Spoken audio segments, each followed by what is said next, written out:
Hi, readers. Welcome back. We've been thinking about all of the work that authors signal for us to do as readers. Sometimes an author will signal for us to create that mental movie in our minds. Other times it'll feel like the author is signaling for us to list and collect information in a scene. Other times it'll feel like the author is setting us up to do some really great prediction work.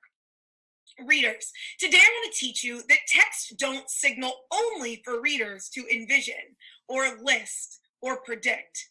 Text also signal for readers to think, huh, and to ask questions. Those questions might be, how could? Or, I wonder why. We as readers can muse over the possible answers and then do some rereading and rethinking to help us generate new ideas as we move forward. Readers, I was thinking we could do some of this work together today using our class read aloud, Indian Shoes. And while we're reading this chapter in Indian Shoes called Guess Who's Coming to Dinner, we can be thinking about the places that the author has naturally asked us to do some thinking. Let's try it out. This chapter is called Guess Who's Coming to Dinner. A cut pine glowed in crimson bubble lights. Flames danced in the fireplace. A newly arrived card from Jonah and Nancy Lee stood among those gathered on the mantel.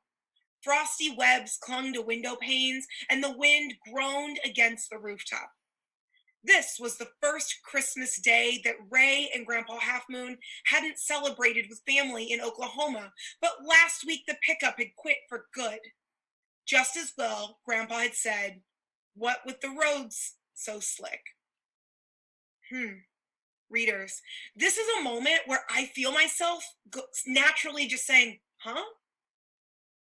I'm thinking about what I know about Ray and Grandpa Half Moon and how when something feels challenging, like for instance, the car giving out or the weather being a little slick, the characters I know wouldn't just give up. They're very determined and they always make the best out of every situation. So in this moment, I'm thinking to myself, I wonder why Grandpa Half Moon hasn't tried to make this better or find a way to get to their family. It's also making me think, like, how could this happen to them?